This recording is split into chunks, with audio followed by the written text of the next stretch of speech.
حضرت داؤد علیہ السلام بنی اسرائیل کے ایک عظیم نبی اور بادشاہ تھے۔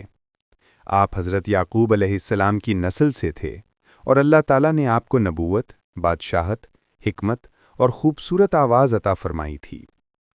قرآن مجید میں آپ کا ذکر کئی مقامات پر آیا ہے، جن میں سب سے مشہور قصہ طالوت و جالوت کا ہے۔ حضرت داؤد علیہ السلام ایک عام گھرانے میں پیدا ہوئے۔ آپ کے والد کا نام یسی یعنی یسید موید تھا۔ شروع میں آپ ایک چرواہے تھے اور اپنی بھیڑ بکریوں کی دیکھ بھال کیا کرتے تھے۔ آپ نہایت بہادر، عبادت گزار اور نرم دل انسان تھے۔ آپ کا دل اللہ کی یاد سے معمور رہتا تھا۔ اس وقت بنی اسرائیل پر ایک ظالم بادشاہ جالوت حکومت کرتا تھا۔ جالوت بہت طاقتور اور مغرور تھا۔ بنی اسرائیل کا ایک بہادر بادشاہ طالوت تھا، جو اپنی قوم کو جالوت کے مقابلے کے لیے تیار کر رہا تھا۔ جب دونوں فوجیں میدان جنگ میں آمنے سامنے آئیں، جالوت نے اعلان کیا کہ جو شخص مجھ سے لڑ کر مجھے قتل کرے گا، میں اپنی سلطنت اور بیٹی اسے دے دوں گا۔ یہ سن کر تمام لوگ خوف زدہ ہو گئے، کیونکہ جالوت ایک دیو ہیکل اور طاقتور آدمی تھا۔ لیکن ایک کم عمر چرواہا حضرت داؤد علیہ السلام آگے بڑھے۔ طالوت نے حیران ہو کر کہا، اے نوجوان، تم کیسے جالوت جیسے دیو ہیکل انسان سے لڑو گے؟ حضرت داؤد نے ایمان و یقین سے کہا، اللہ میرے ساتھ ہے، میں نے اپنے رب کے بھروسے پر کئی شیر اور ریچھ مارے ہیں، جالوت بھی انہی کی طرح مارا جائے گا۔ طالوت نے اجازت دی اور حضرت داؤد نے اللہ کا نام لے کر میدان میں قدم رکھا۔ آپ کے پاس صرف ایک غلیل یعنی غپھن تھی۔ آپ نے ایک پتھر ڈالا، بسم اللہ کہا اور پتھر چھوڑا۔ وہ پتھر جالوت کے ماتھے پر لگا اور وہ موقع پر ہی ہلاک ہو گیا۔ یہ اللہ کی قدرت اور ایمان کی فتح تھی۔ جالوت کے مارے جانے کے بعد حضرت داؤد بنی اسرائیل کے ہیرو بن گئے۔ طالوت نے اپنی بیٹی ان کے نکاح میں دے دی۔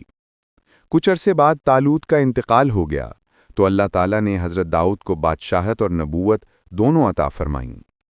حضرت داؤد پر اللہ نے ایک آسمانی کتاب زبور نازل فرمائی، جس میں اللہ کی حمد و ثنا اور عبادت کے حسین کلمات ہیں۔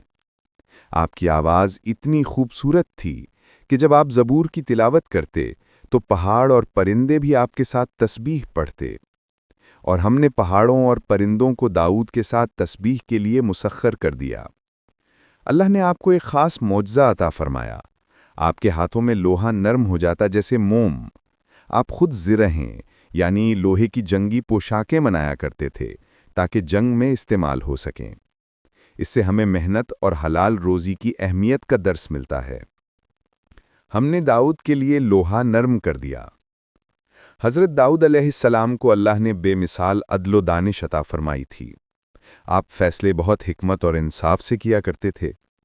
قرآن میں بیان ہے کہ ایک دن دو فریق آپ کے پاس آئے۔ ایک نے کہا کہ دوسرے کی بکریاں اس کے کھیت میں گھس گئیں اور ساری فصل کھا گئیں۔ حضرت داؤد نے غور کیا اور ایسا فیصلہ دیا جس سے دونوں کو انصاف ملا۔ اللہ تعالیٰ نے فرمایا، اور داؤد اور سلیمان کو ہم نے علم عطا کیا۔ حضرت داؤد نہ صرف بادشاہ تھے بلکہ ایک بہت عبادت گزار انسان بھی تھے۔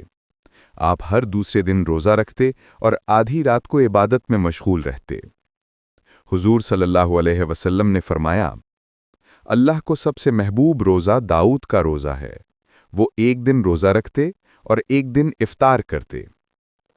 حضرت داؤد علیہ السلام نے اپنی زندگی اللہ کی یاد، انصاف اور خدمت خلق میں گزاری۔ آپ کے بعد آپ کے بیٹے حضرت سلیمان علیہ السلام نبی اور بادشاہ بنے۔